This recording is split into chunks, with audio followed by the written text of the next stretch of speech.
The way Sri Aurobindo has spoken about European science, formidable, wonderful, right? So I can't see how you can restrict him to any kind. But unless you read it, you will never understand the whole value of the thing. So when you say Ashramite, there are two kinds of Ashramites. Yesterday I came in the evening, there was a discussion. Who is an Ashramite? By technically an inmate. I am an Ashramite. Why? Because the ashram takes care of my house, it looks after my food, it looks after my clothing, it looks after my medical thing. Whatever I need to live a reasonable, decent human life is taken care of. If you want to be an Ashramite, there is a whole process. But you don't need to be an Ashramite to follow the teachings of Sri Aurobindo. If you are inspired by his teachings, you can live in Delhi, you can live in Pondicherry as a non-Ashramite, as many people are doing. Rani herself is a non-Ashramite, but she is inspired by the teachings of Sri Aurobindo. In her own way, in her own life, she is trying to follow them. Right? So, I don't know whether I have answered your question or not. Now the question is whether there is a, how do you select? Well, when there is a human organization, there has to be a committee. So there is a small committee. Let us not pretend that the committee can't make mistakes. They are after all human. But because they make mistakes, we can't dismantle the whole thing. Right?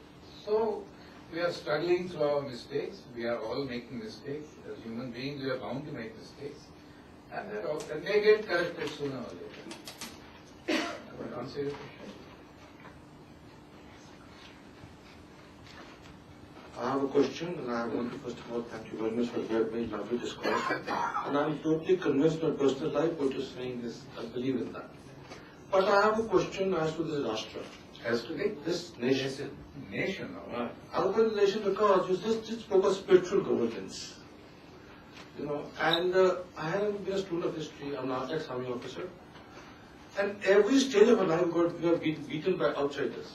Every stage of life. You take ever since the old days, the outsiders came and ruled us. We were in spiritual then also. You great power then also. Believe you great power then also. And even today, in this century, we have such great educationists here who are scholars who believe in these things, and you say leave politics from spirituality, separate them, and yet we have a nation which is crying for good governance. So it's a pity. It pains me no end when you see in the same nation where people have a surplus and people dying of hunger because of the student system. There are politicians who come up who have a different thing. And one more thing I want to add to say, one more thing I want to add, sir. I'm very pained to see that most of us have a different way of life and different way of talking. We talk differently and walk a different life. Most of us. That is the main reason why it happens. It's a great pity. So will you please see how can we mesh the spiritual governance with actual governance and see that we have a nation? Two very fundamental reasons why we are in this very pathetic and sad state, which I also feel, is that there has been a tendency in India. The moment you think of an ashram and spiritual life, you have to reject life. It's absurdity. We want spirituality in the very heart of life. In your family, in Calcutta, in politics, in economics. The second thing is, I think the political system that we have adopted is totally unsuited to India. It is not at all right.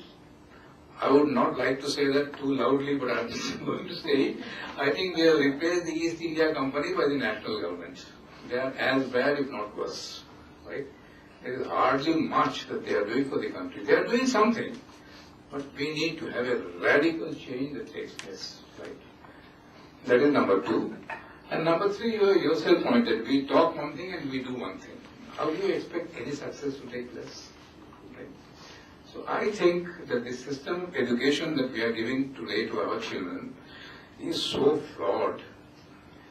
I hardly find a 19 or a 20-year-old who is proud of India, who is all the time thinking of how I can go to Singapore or to the United States or anywhere else, because there is nothing worthwhile in this country. There is so much corruption, right?